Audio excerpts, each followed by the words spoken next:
अस्सलाम वालेकुम। कैसे हैं जी आप सब? अल्लाह ताला आप सबको हमें अपनी ज़ुबान में रखे। तो जनाब आज मैं बना रही हूँ कद्दू का रायता, ठंडा ठंडा मज़ेदार सा, खाने वालों के लिए बहुत मज़ेदार और बनाने वाले के लिए भी बहुत ही आसान। तो मैं बना रही हूँ और आपके साथ शेयर कर रही हूँ। आप भी इसको ज़रूर ट्राई कीजिए, बहुत ही मज़े का ये बनने वाला है। बिस्मिल्लाहिर्रहमानिर्रहीम। तो जनाब चटनी के साथ जो स्पेशल रायता बनने जा रहा है वो है आज कद्दू का रायता। तो ये एक अदद छोटा कद्दू अच्छा बिल्कुल देख के लें।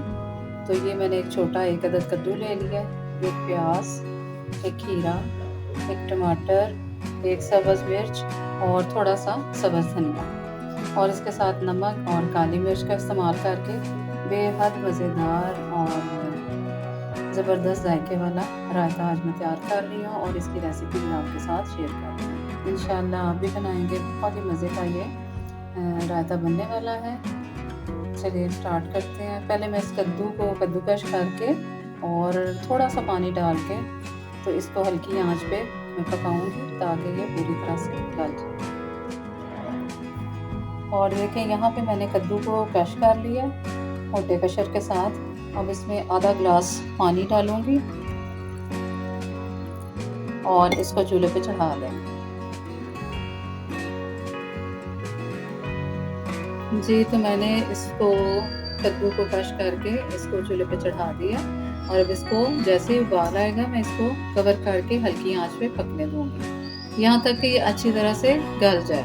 और पानी बहुत ज़्यादा नहीं डालेंगे ताकि ये पानी उसके अंदर ही खुश्क हो जाए और हमारे कद्दू की अफादियत जो है वो ज़ाया ना हो।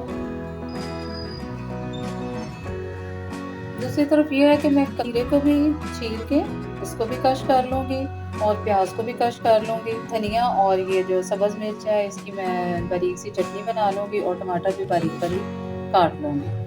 तो कद्दू एक ऐसी सब्ज़ी है जो ठंडी तासीर रखती है, मुतदिल है, और इसको खाने से हम गर्मी की जो शिद्दत है और हिद्दत है उसको कम करने में ये हमारी मदद करता है काफ़ी हद तक।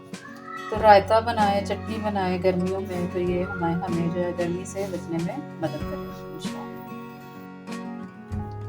बिस्मिल्लाहिर्रहमानिर्रहीम। जी यहाँ पर देखें कद्दू जो मैंने कश करके बॉयल किया और इसके साथ मैंने खीरा भी कश कर लिया, ये बारीक बारीक टमाटर काट के रख लिए और ये सब्ज़ मिर्च और धनिया की चटनी बारीक पीस ली है, थोड़ा सा सब्ज़ धनिया, और ये प्याज है इसको भी मैंने कश करके इसका पानी निचोड़ दिया सारा, क्योंकि प्याज के अंदर पानी जो कड़वा होता है तो इसको अच्छी तरह से निचोड़ दिया ताकि हमारे रायते को कड़वा ना हो। अच्छा जी ये टमाटर इसमें शामिल कर दिया मैंने,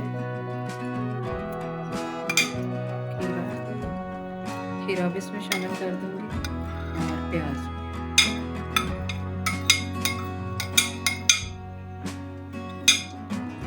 ये चटनी अभी मैं आधी इसमें शामिल करूंगी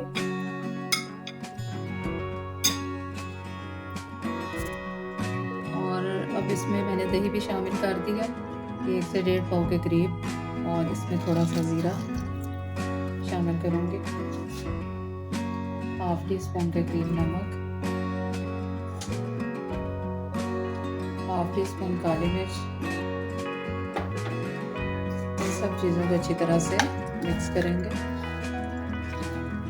माशाल्लाह से कद्दू का ठंडा ठंडा मज़ेदार सा रायता हमारा बनके तैयार हो गया। देखने में भी देखें कैसे माशाल्लाह खूबसूरत लग रहा है। बनाना बहुत ही आसान है और खाने में बेहद मज़ेदार है। जो बच्चे कद्दू नहीं खाते उनको भी ये ज़रूर बना के दें, बहुत ही मज़े ले ले के इंशाल्लाह खाएंगे और आपसे बार बार इसकी फरमाइश करेंगे। गर्मियों में ये रायता बहुत ही फ़ायदेमंद है। जब बच्चे बाहर से आते हैं गर्मी में धूप में से तो उनको ये ज़रूर दें बना के खाने के लिए, तो ये बहुत ही फ़ायदेमंद है। और दुआ में याद रखें, आप भी ट्राई करें। अल्लाह हाफ़िज़।